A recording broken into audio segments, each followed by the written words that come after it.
What's up guys, Coach CarnageKRool here. Today we're going to be looking at the two major control schemes in Street Fighter 6, Classic and Modern. There are a few key differences between them, and understanding these differences and the impact they have will help make a more educated decision on which to use. For the warm-up this time, let's keep it simple and introductory. Head on over to Story or Arcade mode in the fighting ground and choose whichever character you think you might like to main. This will not only warm up those hands for some practice today, but give you some context and backstory on someone, let you get more of a bond with your favorite character. Knowing your character's moves is important, but knowing who they are can be just as vital as to really getting a connection with them.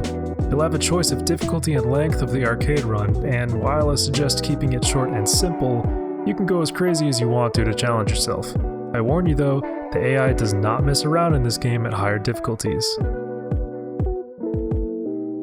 Before we even learn how to really play this game, we need to understand its control schemes. What exactly are the differences between Classic and Modern controls? Classic is the time-honored control scheme that spans all the way back to the original Street Fighter from 1987. 6 attack buttons, complex motion inputs for special moves, and even more so for super arts. Modern, on the other hand, favors easy execution and simplicity, with only 3 attack buttons and a button specifically for specials. To give you an idea of how these both feel to use, I want you to jump into a training match with your character of choice and run through each of their attacks and special moves, once in Classic and once in Modern. If this is your first time doing the motion inputs of Classic mode in a fighting game, it might feel intimidating, maybe even impossible, but with enough time and practice, you'll be slinging fireballs with your eyes closed.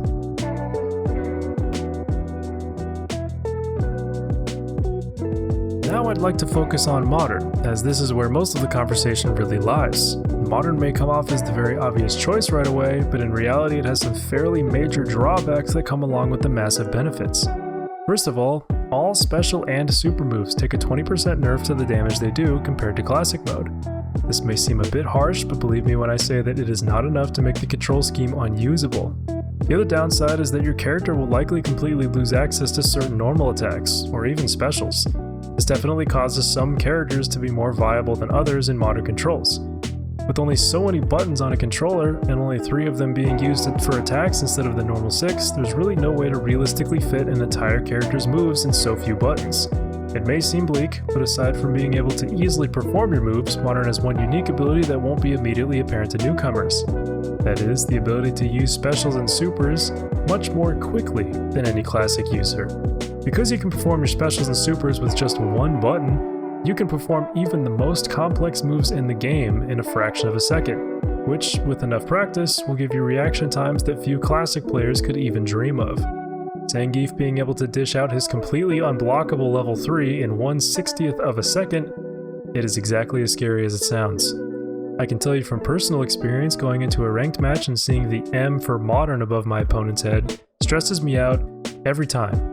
Choosing this control scheme will net you a lot of wins at lower ranks if utilized correctly, but it might just net you an equal amount of hate for using it. To demonstrate the difference between utilizing a specific special move between control styles, head to training mode and choose any character with a proper uppercut, like Ryu, Ken, or Luke. Choose Classic mode as your control style and face off against any other character. While in training, pause and tab to Simple Training Settings. Choose Anti-Air Practice. Wait for the CPU to jump at you, and successfully perform an uppercut against them as they do, 3 times.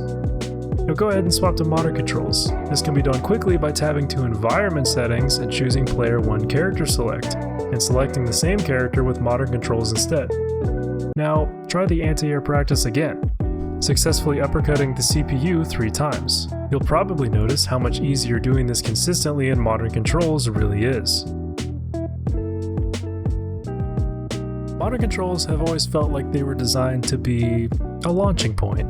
At first you would use it without feeling like you were at a significant disadvantage so you could still have fun. However, at some point in your journey to become better at Street Fighter 6, you would abandon Modern controls for Classic once you were ready to gain access to all the tools your chosen character has. For this reason, among others, most people use Classic, especially in the upper ranks. While the ability to use specials and supers at a moment's notice is an invaluable one, lots of players just don't see it as worth it as having access to every move on your move list, with full damage. For this last drill, let's stay in training mode, but this time swap over to Zangief in Classic controls. Your goal is to execute a spinning pile driver, Zangief's famous heavy damage grapple. In classic controls, doing so requires a full 360 motion with a punch button. Don't worry about mastering this for now. Just land the heavy version at least once, using the heavy punch button, which by default will be either R1 or right bumper depending on your console. Pay attention to the damage it does. Training mode will accurately display how much it does in the top middle of the screen. 3,300 damage, quite a lot for a single move. Now do as we did before and swap to modern Zangief, and perform the same grapple using just the special button, which will be triangle or Y. It will be extremely quick and easy, but now only does about 2,600 damage, a large difference despite the ease of use. It's really this reason why, if you use modern controls now, your goal should be to slowly but surely graduate to Classic, as you will never be able to do as much damage as Classic players, even while playing the most damaging characters in the game. As much as I would love to say that it's time to hop into Ranked, there are a few more things I'd like to cover first, as going in unprepared will probably just lead to frustration, and unfortunately dropping a fighting game due to that is incredibly easy for most people. With that in mind, I would say stick to World Tour for a bit longer. Go ahead and play around, do some missions or side quests in Modern for about 30 minutes.